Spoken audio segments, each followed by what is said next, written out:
Hello, my dear students. Welcome to VPIC online classes. How are you all? I hope you are very well. मैं आपका हिंदी विषय अध्यापक हरी sir. आज class 12th Hindi grammar के अंतर्गत, हिंदी व्याकरण के अंतर्गत आज काव्य सौंदर्य के तत्वों में से अंतिम तत्व अलंकार को लेकर उपस्थित हुआ हूँ। अलंकार के विषय में आज हम पढ़ेंगे कि अलंकार क्या होता है, अलंकार कितने प्रकार के होते हैं, अलंकार जो आपके पाठ्यक्रम में रखे गए हैं कौन कौन से अलंकार रखे गए हैं। ये बहुत ज़्यादा आपको इसमें नहीं समझाना है, बहुत ज़्यादा इसमें नहीं बताना है। आप पिछले क्लास में पढ़ चुके हैं। समस्त अलंकारों का उन्हीं का रिवीजन कराना है, उन्हीं को बताना है। जो पिछली कक्षाओं में अलंकार जितने रखे थे आपके पाठ्यक्रम में थे, वही अलंकारों का यहाँ पुनः रिवीजन कराया जाएगा। नया कोई अलंकार आपके पाठ्यक्रम में नहीं शामिल किया गया। तो आइए शुरू करते हैं। अलंकार, अलंकार जो शब्द है, अगर हम इसका संधि विच्छेद करते हैं, अलंकार शब्द का अगर संधि विच्छेद करते हैं तो अलम धनकार हो जाएगा। अलम का अर्थ होता है आभूषण, कार का अर्थ होता है करने वाला, अर्थात जो अलंकृत करे, जो आभूषित करे किसी कविता को, उसे हम अलंकार कहते हैं। अलंकार को हम कह सकते हैं संस्कृत में अलम करोत इति अलंकारा, अर्थात अलंकृत करने वाले तत्व ही अलंकार होते हैं। और जो अन्य साहित्यकारों द्वारा, जो संस्कृत के साहित्यकार हैं, उन्होंने भी कुछ परिभाषाएं दी हैं। उनमें से जो आचार्य प्रवर दंडी हैं, एक दंडी महाकवि हैं, संस्कृत के आचार्य हैं, इन्होंने भी परिभाषा दी है। इन्होंने कहा है काव्य शोभाकारान धर्मान, काव्य शोभाकारान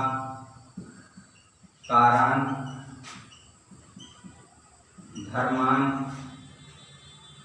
अलंकारान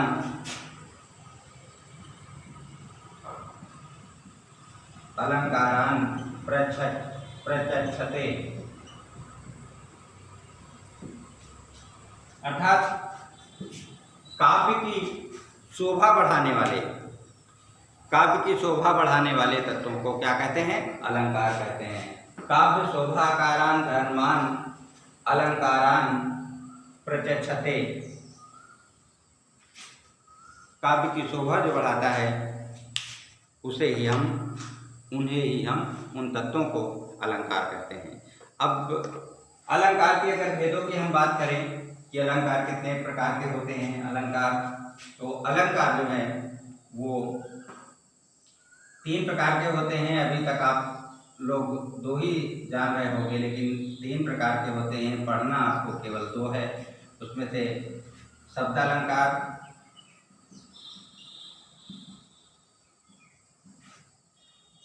अर्थालंकार और उभय अलंकार होते हैं। उभय अलंकार का मतलब होता है जिसमें दोनों का समावेश होता है। किसका? शब्दा और अर्था का जब समावेश होता है तो उसे हम उभय अलंकार कहते हैं। दोनों तत्वों का, दोनों अलंकारों का यहाँ पे समावेश हो जाता है तो वो उभय अलंकार होता है, जिसमें अर्थ के द्वारा भी और शब्द के द्वारा भी चमत्कार उत्पन्न किया जाए, साथ में उत्पन्न किया जाए, उस अलंकार को उभय अलंकार कहते हैं। ये बहुत आगे की चीज़ें हैं, आपको जब यूजी या पीजी करेंगे तब की बात है। जब बीए या एमए करने जाएंगे तो वहाँ पर उभय अलंकार आपको पढ़ाया जाएगा, या फिर कंपटीशन में आप उभय अलंकार के विषय में जानेंगे। अभी केवल आप शब्दालंकार और अर्थालंकार के विषय में जान लीजिए। शब्दालंकार आप जानते हो, जहाँ शब्दों द्वारा चमत्कार उत्पन्न किया जाता है वो शब्दालंकार होता है। जहाँ अर्थ के द्वारा चमत्कार उत्पन्न किया जाता है उसे अर्थालंकार कहते हैं।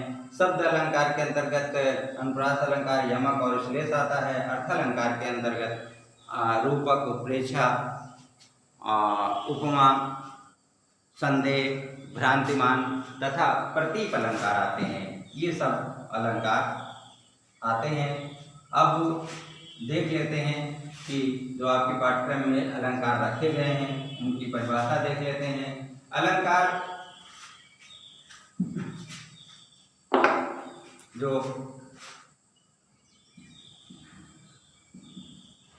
आपके पाठ्यक्रम में है उन अलंकारों से हम बात करें तो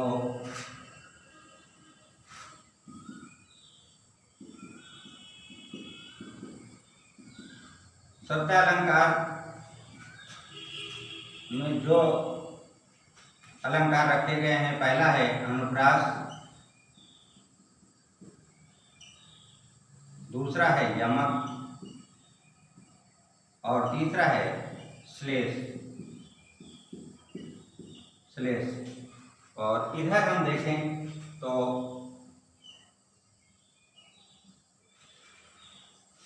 जो अलंकार रखे गए हैं अर्थ अलंकार के अंतर्गत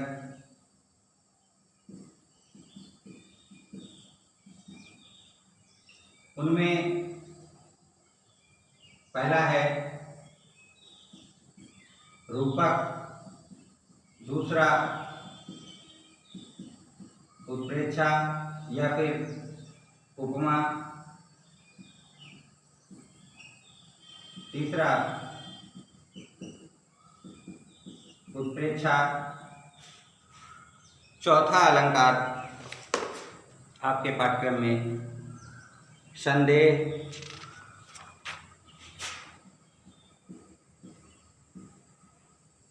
और पांचवा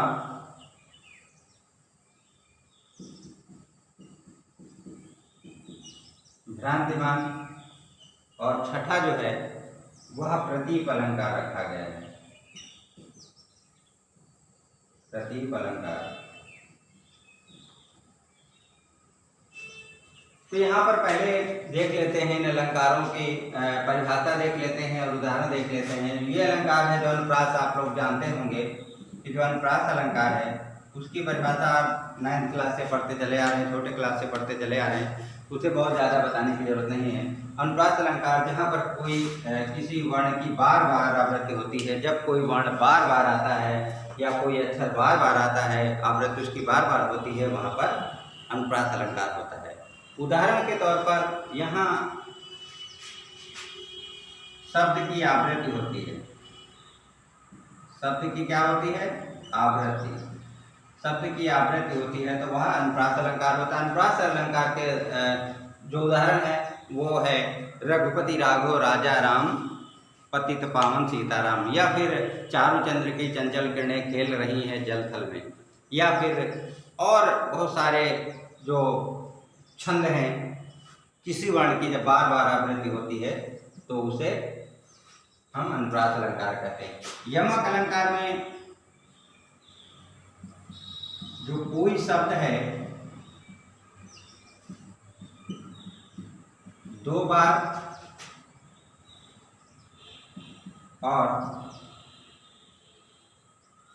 आता है और उसका जो अर्थ है भिन्न भिन्न होता है। क्या होता है? भिन्न भिन्न होता है। कोई शब्द दो बार आता है, उसका अर्थ भिन्न भिन्न होता है। जैसे काली घटा का घमंड घटा। काली घटा अर्थात काले बादलों का जो घमंड है वह घट गया है। पहले जो घटा का अर्थ है वो बादल होगा, दूसरे घटा का जो अर्थ है वह कम होना है। और इसी प्रकार से इसके और उदाहरण है, जैसे सजना है मुझे सजना के लिए। पहले सजना का अर्थ होता है सजना संवरना और दूसरे सजना का अर्थ होता है पति। तो ये हो गया। तीसरा है श्लेष अलंकार। कोई शब्द एक बार आता है, अर्थ क्या होते हैं? अनेक होते हैं। कोई शब्द एक बार आता है, अर्थ अनेक होते हैं, वो श्लेष अलंकार होता है। श्लेष अलंकार के अंतर्गत रहीमन पानी राखिए बिन पानी सब सून, पानी गए न उबरे मोती मानुष चून। यहाँ पर पानी के 3 अर्थ बताए गए हैं। मोती के लिए चमक, जल के चूना के लिए जल, और मनुष्य के लिए उत्साह। ठीक है। या फिर और इसके उदाहरण हैं, जैसे चरण धरत चिंता करत चितवत चार मोर, सुबरन को खोजत फिरत। सुबरन को खोजत, सुबरन के 3 अर्थ हैं। सुबरन का मतलब होता है कवि के लिए सुंदर, अच्छा। सुबरन का अर्थ होता है चोर के लिए सोना, और व्यभिचारी जो पुरुष होता है, दुराचारी पुरुष के लिए सुबरन का अर्थ सुंदर स्त्री है। तो इस प्रकार से सुबरन के यहाँ पर 3 अर्थ हैं। शब्द एक बार आया है, अर्थ 3 है, तो यहाँ पे क्या होगा? श्लेष लग्न। इसके बाद रूपक की परिभाषा देख लेते हैं। रूपक क्या होता है? रूपक जो है, रूपक के अंतर्गत जब उपमेय में उपमान का भेद रहित आरोप किया जाता है। जैसे मेरे पास कोई वस्तु है, कुछ है, कोई संसार की कोई भी वस्तु दिखाई पड़ती है, उसको दूसरी वस्तु मान लेते हैं, दूसरी वस्तु के रूप में उसे जान लेते हैं, तो वहाँ पर रूपक अलंकार होता है। जहाँ पर उपमेय में उपमान का भेद रहित आरोप किया जाता है, वहाँ पर रूपक अलंकार होता है। यहाँ पर भेद रहित आरोप, भेद रहित आरोप, भेद रहित आरोप जब कर दिया जाता है तो वो रूपक अलंकार आता है। रूपक अलंकार के अंतर्गत आता है, जैसे उदाहरण ले लेते हैं, चरण कमल बंदो हरिराई। चरण कमल बंदो हरिराई, जो ईश्वर के जो पैर हैं वो कमल हैं, ईश्वर के पैर कमल हैं, कमल ही ईश्वर के पैर हैं। तो यहाँ भेद रहित आरोप किया गया, कोई भी भेद नहीं किया गया। किसमें? कमल और ईश्वर के चरणों में, ईश्वर के पैरों में और कमल में कोई भेद नहीं, किसी प्रकार का भेद नहीं। तो वहाँ पर रूपक अलंकार होगा। जैसे चरण कमल बंदो हरिराई। उपमा में तुलना की जाती है, तुलना की जाती है, तुलना। उपमा किन्हीं दो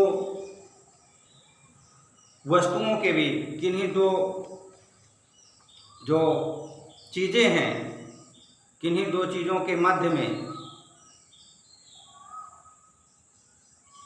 समान गुण धर्म और आकार के आधार पर, लक्षणों के आधार पर दोनों चीज़ों में समानता प्रकट करते हैं। जैसे कमल के समान नेत्र, या फिर चंद्रमा के समान चांदनी, या फिर और किसी प्रकार के, जैसे दूध जैसी सफ़ेदी। इस प्रकार से जब तुलना दो वस्तुओं में करते हैं तो, या कौवे के समान काला, जब दो वस्तुओं में हम तुलना करते हैं तो वहाँ उपमा अलंकार होता है। उपमा में जो शब्द निकल आते हैं उसके 4 अंग होते हैं। एक उपमेय होता है, और दूसरा उपमान होता है, तीसरा साधारण धर्म होता है, और चौथा वाचक होता है। ये उपमा अलंकार के अंग हैं। तो यहाँ पर उपमा अलंकार में दो वस्तुओं में समान गुणधर्म के आधार पर तुलना की जाती है। जहाँ समान गुणधर्म के आधार पर दो वस्तुओं में आपस में समानता प्रकट की जाती है, साम्यता प्रकट की जाती है, वहाँ पर उपमा अलंकार होता है। उसके बाद उत्प्रेक्षा। उत्प्रेक्षा में भी जहाँ उपमेय में उपमान की कल्पना की जाती है। जैसे कल्पना हम कर सकते हैं कि उत्प्रेक्षा के अंतर्गत, सोहत ओढ़े पीत पट श्याम सलोने गात, मनो नीलमणि शैल पर आतप प्रयोग प्रभात। सांवले रंग के भगवान श्री कृष्ण पीला वस्त्र ओढ़े हुए इस प्रकार से लग रहे हैं जैसे जो नीलमणि पर्वत पर है, प्रातःकालीन सूर्य की किरणें पड़ रही हों। तो यहाँ कल्पना की गई है। जहाँ कल्पना की जाती है, जहाँ उपमेय और उपमान में कल्पना की जाती है, वहाँ उत्प्रेक्षा अलंकार होता है। उपमा अलंकार मैंने बताया, यहाँ पर तुलना की जाती है। जैसे पीपर पात सरिस मन डोला, पीपल के पत्तों के समान जो मन है वह डोलता रहता है। पीपल के पत्तों के समान मन जो है वह डोलता रहता है। तो पीपर पात सरिस मन डोला। संदेह अलंकार में, संदेह अलंकार के अंतर्गत जब किसी वस्तु में हम, जहाँ किसी वस्तु में उसी के समान दूसरी वस्तु का संदेह हो किंतु निश्चय ना हो पाए, निश्चयात्मक ज्ञान ना हो, वहाँ पर संदेह अलंकार होता है। जैसे हम रस्सी को सांप समझे या फिर रस्सी समझे, यहाँ पर संदेह बना हुआ है कि क्या समझे, तो वहाँ पर संदेह अलंकार होता है। संदेह अलंकार का उदाहरण है, देख लीजिए, सारी बीच नारी है कि नारी बीच सारी है कि सारी ही की नारी है कि नारी ही की सारी है। यहाँ पर जो स्त्री है वो साड़ी से बनी हुई है या साड़ी जो है वह स्त्री की बनी हुई है। ये संशय पैदा कर रहा है, संदेह पैदा कर रहा है। तो जहाँ संशय हो, जहाँ संशय होता है, संदेह होता है, वहाँ कौन सा अलंकार होता है? संदेह अलंकार। अगला है भ्रांतिमान। जहाँ भ्रम हो, जहाँ भ्रम हो जाए, रस्सी को क्या कर ले हम? सांप समझ जाए। जहाँ भ्रम हो जाए, जहाँ भ्रमवश किसी वस्तु को दूसरी वस्तु का होने का भ्रम हो जाए, वहाँ भ्रांतिमान अलंकार होता है। जैसे रस्सी को हम सांप समझ लें या सांप को हम रस्सी समझ लें, पक्का समझ लें, रस्सी को हम पक्का सांप समझ लें कि ये सांप है, तो वहाँ पर क्या होगा? भ्रांतिमान अलंकार होगा। लेकिन संदेह में भ्रम बना रहता है, किसी चीज़ का निश्चय नहीं हो पाता है, तो भ्रांतिमान के अंतर्गत ये आता है। भ्रांतिमान में भ्रांतिमान का अगर उदाहरण की बात करें तो बादल के काले काले केसों को देख निराले नाचा करते हैं पालतू मोर मत वाले। कहने का मतलब है कि बादल के समान काले काले नायिका के काले काले बालों को देख करके जो मोर है वो बादल समझकर नाचने लगता है। तो ये नायिका के जो काले बाल हैं उसे मोर क्या समझ लेता है? बादल समझ लेता है। तो यहाँ पर भ्रांतिमान अलंकार होगा। ठीक है, यहाँ भ्रम उत्पन्न होता है। भ्रम होता है, भ्रम से